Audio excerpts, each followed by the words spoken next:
Star Wars Episode VIII, The Last Jedi, directed and written by Rian Johnson. Hey everybody, my name is Nathan Jones, and this is another movie review, but this one's going to be unedited because if you've actually been updated with some of my videos, I actually don't have my laptop anymore. It's being fixed at the moment. I just put it in an order. Hopefully the screen will get fixed soon. That way I can actually start editing some software here. Alright, so yesterday I actually uploaded Star Wars, my top 8 ranking, and I put each of the Star Wars films, besides The Last Jedi obviously, in some kind of order and rank, and I was really excited to do that. I might actually redo it because there was actually a hiccup in the editing process there as well. Oh well. But we'll figure this out.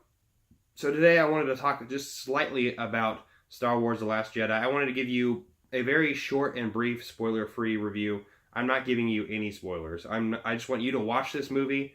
I don't really want to give anything away, so I'm just going to give you how the plot is kind of set up, and then pretty much just where some certain characters are. And then I'm also going to give you some of my pros, and then I'm also going to give you some of my cons, and then I'm going to give you a ranking of what this film is to me, what I think you should either watch this or not watch this on a scale of 5. So the first thing I want to do is I want to talk about how the very beginning of the movie, you see that the rebellion and Leia Organa and the Resistance are all pretty much on their tail end. The President Snoke,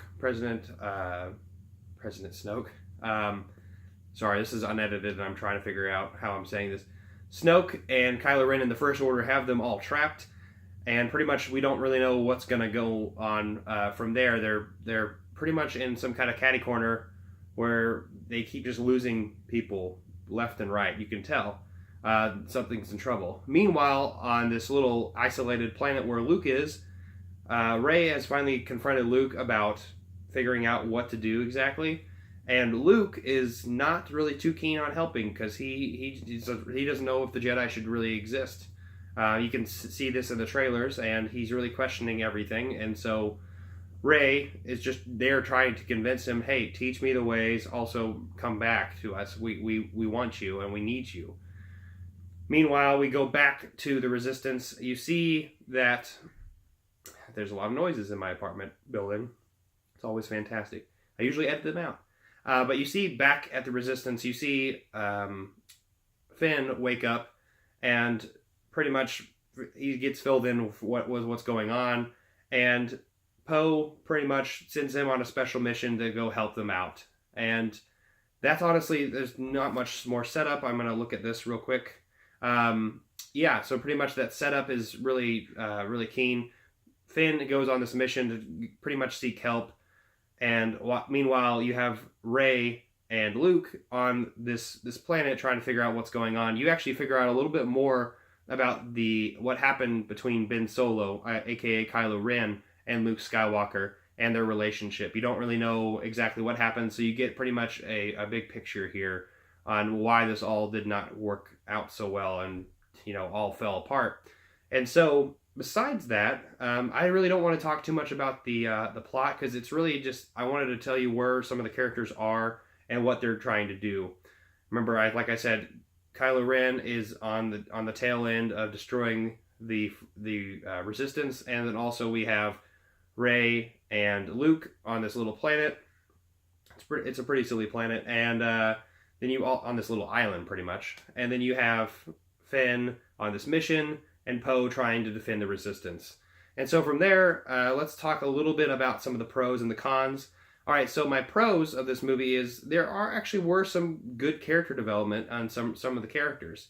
For instance, Poe Dameron, in my opinion, actually got a lot better in this movie. I actually really kind of enjoy his character development that I initially started seeing in Force Awakens, but he got a little bit better, and that's something that I can appreciate. You also see a little bit more of Luke and Leia's relationship, and also just relationships between Kylo Ren and Luke and Rey, and you see all this character development going on. You also see some character development between Rey and Kylo Ren, obviously, if you've seen the trailers.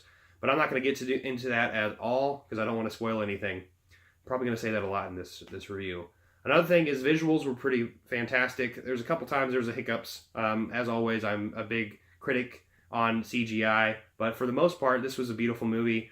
The score was fantastic. John Williams did a fantastic job here. It intensified the atmosphere of what was going on. It reminds me a lot of Empire Strikes Back when I'm talking about the score, not the story. The story is pretty divorced. Luckily, I can tell you this: it is not Episode 5, which is pretty much what a lot of people's fears were with The Force Awakens being pretty much A New Hope. This is not going to be Empire Strikes Back. Now, there's a lot of stakes going on in this movie that I'm not going to get into, but the score, like I said, reminds me a little bit more like Empire Strikes Back, more intensified. You get a more rushed feeling of intimate danger, and you try to figure out what's going on there. So that's another thing I liked. So moving on from there, the character development, the cinematography, the CGI, and also the score, I'm going to talk a little bit about some of the cons. So some of the cons, like earlier I said, the character development was good. However, there's a couple characters that I felt I still don't really care much about these characters. It's strange. Rey is one of those particular characters that I really did not care too much about. I still don't really know how I feel about her. It doesn't feel like I can connect personally to some of these characters, and I don't know what it is.